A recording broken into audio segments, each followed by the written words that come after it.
Have you ever felt like just quitting your YouTube channel and starting all over again? Do we keep our channel? Do we start a new channel with this new travel video? But this would be a crazy idea, right? Abandoning your audience, leaving thousands of subscribers and millions of views. It's hard to, leave your channel that when you pour so much effort into it. It was still our YouTube family, right? But these two did, and their channel exploded within a matter of days. Which leaves us with two questions.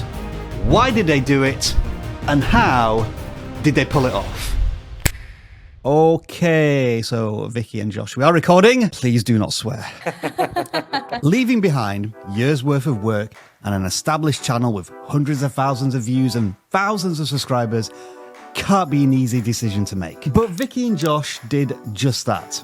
They knew they had to sacrifice their channel to save their YouTube future. And so in this video, we're going to sit down with this dynamic traveling duo to hear their remarkable story of success, downfall, and ultimate triumph. But that's not all, because by the end of this video, they're going to hand us the playbook on what it takes to become a successful creator with a brand new channel. From planning and shooting to choosing the right equipment, the artistry behind editing videos, and workflows that can be used by all YouTube content creators. But first, we need to know why Vicky and Josh are on YouTube in the first place.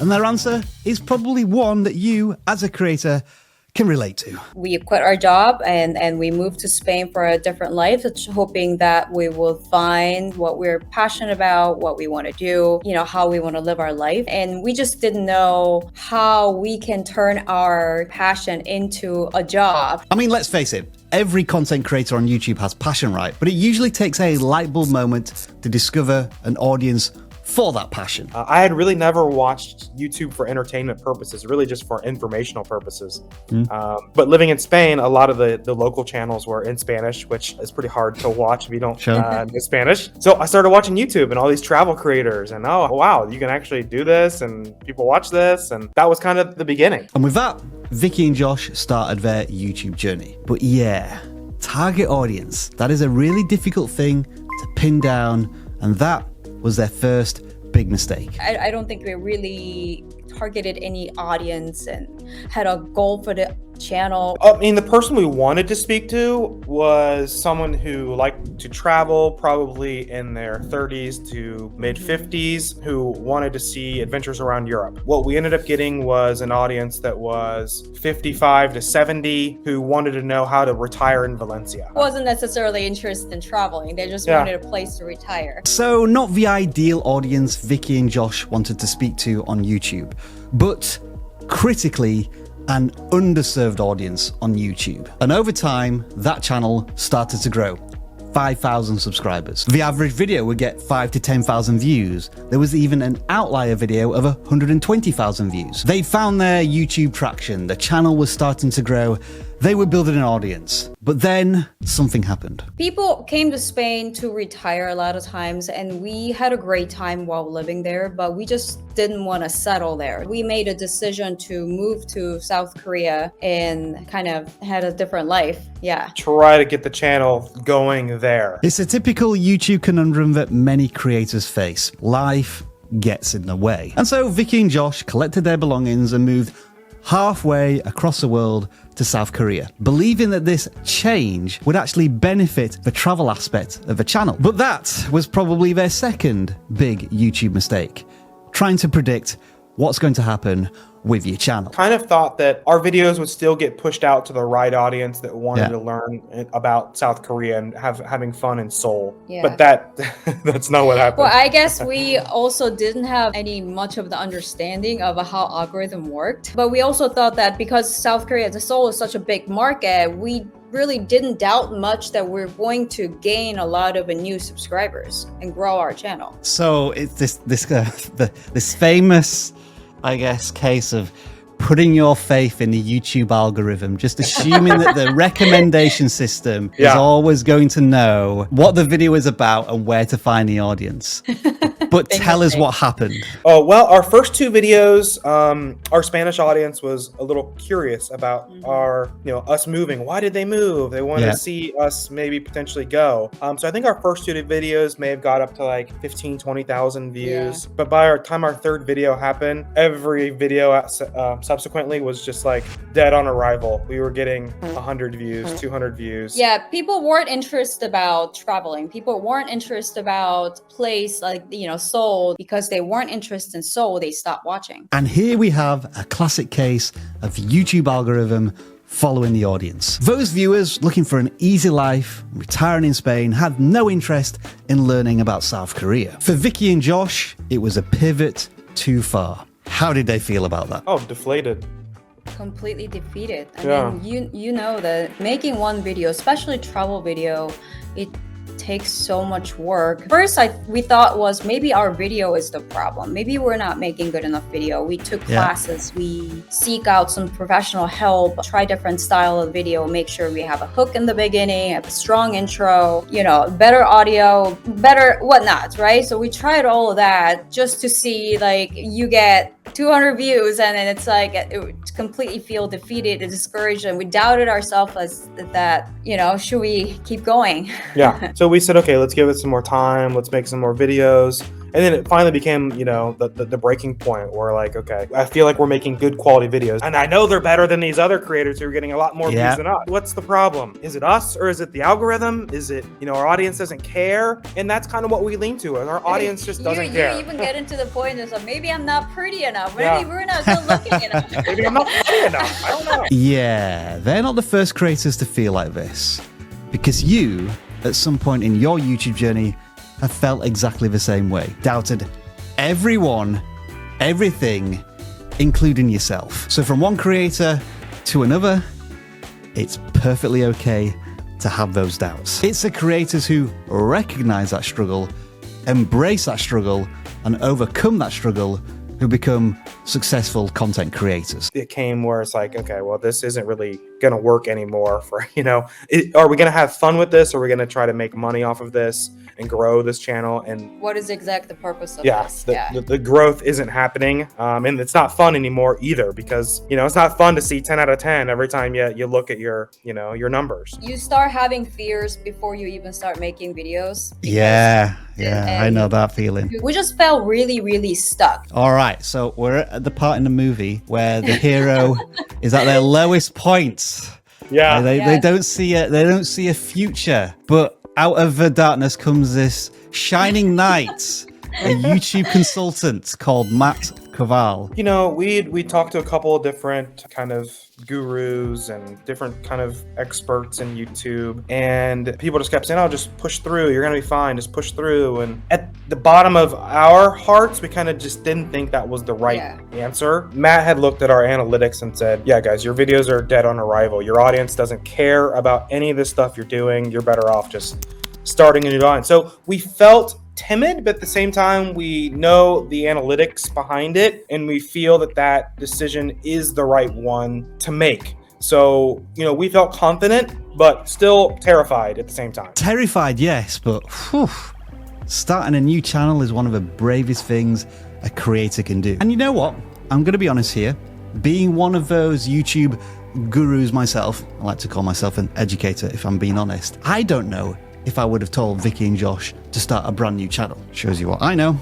Good job they had Matt to help them. A new slate, a new channel, a brand new audience, but also a new travel destination. We left our jobs in Seoul. We booked one-way tickets to Thailand and said, okay, we're going to start a new channel. So here we go. The redemption story begins. Aside from the fact this is a new location, new audience, how were the videos different or better than what you were doing on your previous channel? Well, I think first of all, we tried to set up not only our avatar, but also the type of channel that we wanted to create. Did we want to be an information channel, an entertainment channel, a little bit of both? In Valencia, we were an information channel, and we didn't want to be the tour guide anymore. We wanted to be the fun people, having fun and trying to find the best things to do in these cities we're visiting. Yeah, now you see, that's a smart move. Moving from informational to entertainment-based content. How does that impact traffic sources? You go from search-based content to browse-based content. Recommendations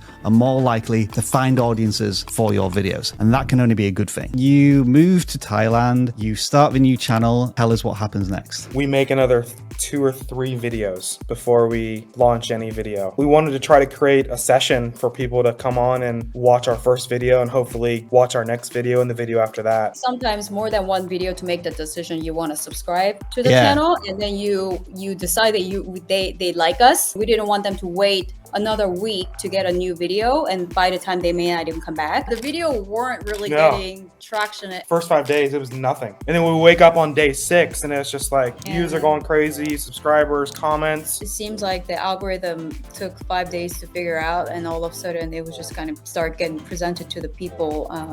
That's how it felt like. All it took was 2 videos for Vicky and Josh's new channel to take off, and I think I can explain why. First of all, click-through rate. 25% and 16% are very good signals, but it's the watch time that's a real trigger, particularly on the second video. It was 9 minutes, 26 seconds on day 1, which is an average view duration of over 50% on a 60-minute video, which, quite frankly, is incredible. That was enough good data for YouTube to immediately start testing this video with wider audiences. And even though the average view duration did drop, look at how flat that curve is. Those that stuck around really dug Vicky and Josh's Thailand adventures. So let's put aside for a second the question of target audience. These are just really high quality videos. So I wanted to dig into this and ask Vicky and Josh about their workflows as travel content creators. When I watch travel vlogs and I see, how many locations you're at, how much footage do you have to capture to create a 10-minute video as a travel vlog? Usually I handle our clips are between 200, really depending on the situation, because if we're running into a situation, say we're talking to a local or some unexpected things happen, and that's the beauty of it traveling. Most of the times it's, I want to say, less than a minute clip.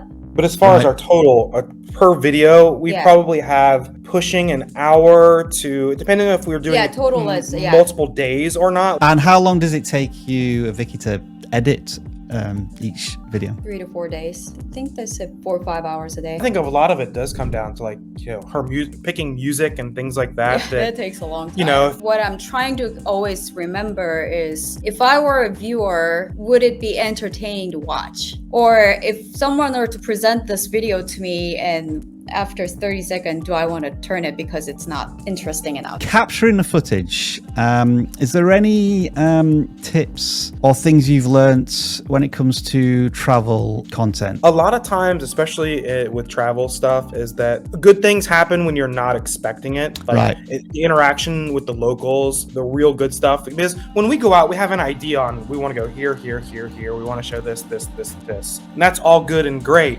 Yeah. But the real art comes in when you're able to have those moments when you're not expecting them to happen.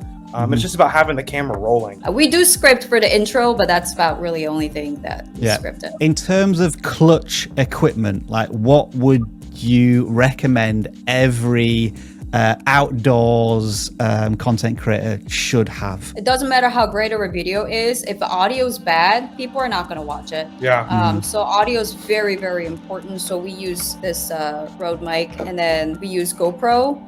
GoPro is great because it's just you can kind of walk and talk and just move around. It's very easy to carry around.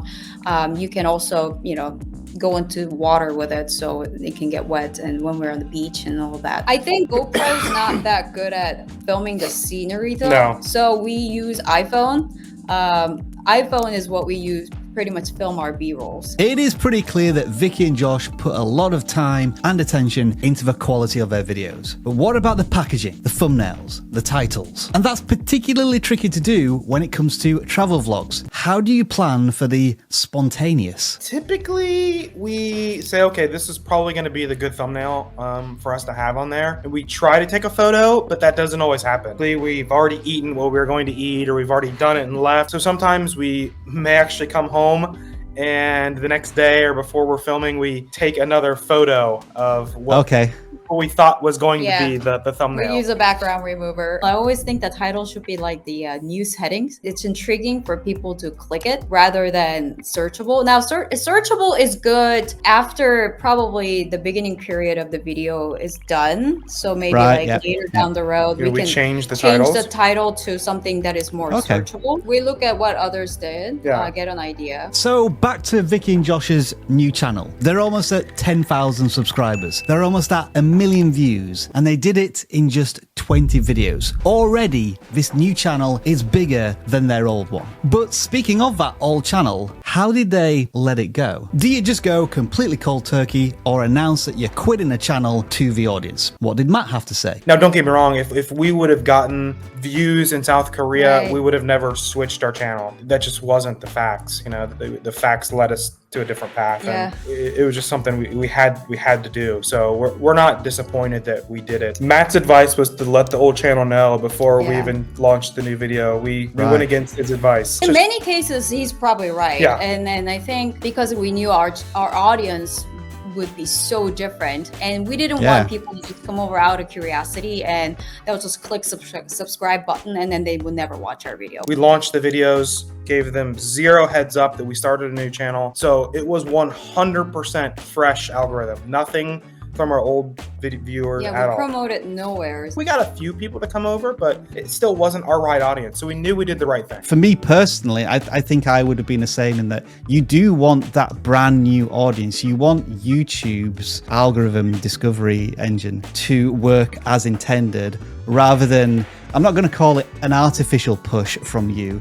but a push that, as you say, might be the wrong push. And it's great that some of your older audience has discovered new content, but it was done naturally through YouTube's recommendation systems, and I think that's only better for the long term. Yeah, I mean, we wish YouTube just had something where you can go on and say, "Have you pivoted?" Yes, I've pivoted. That would be nice. My new audience is like this. Algorithm changed. Yeah, change the my algorithm. Location changed. Can we have a different audience? Yeah, new audience toggle for your channel. That would be nice, right? But I'm sure some bad actors would find a way to abuse it. So ultimately, Vicky and Josh figured it out. They originally built something that wasn't for them. So we started again with a new build channel, better blueprints, solid foundations, a successful start to their new adventure. Before we were like, our comments were a lot more flooded with the questions, right? Our previous channel. I think this time we're getting comments a lot saying that I really like you guys' style. I really like you guys. You guys are really fun to watch. It's more about us, I think, rather than the place. And when viewers start to watch because they feel as if they're part of a community, as opposed to just getting answers from a video, that is a key indicator of long-term sustainability for the channel. Which leaves Vicky and Josh with one final universal piece of YouTube advice. We should have started earlier. If you're feeling inspired and ready to start your YouTube journey, or you're just at the beginning of it, then this is the only video you need to watch. 150 plus YouTube tips. It is the ultimate guide for small channels. I'll see you there.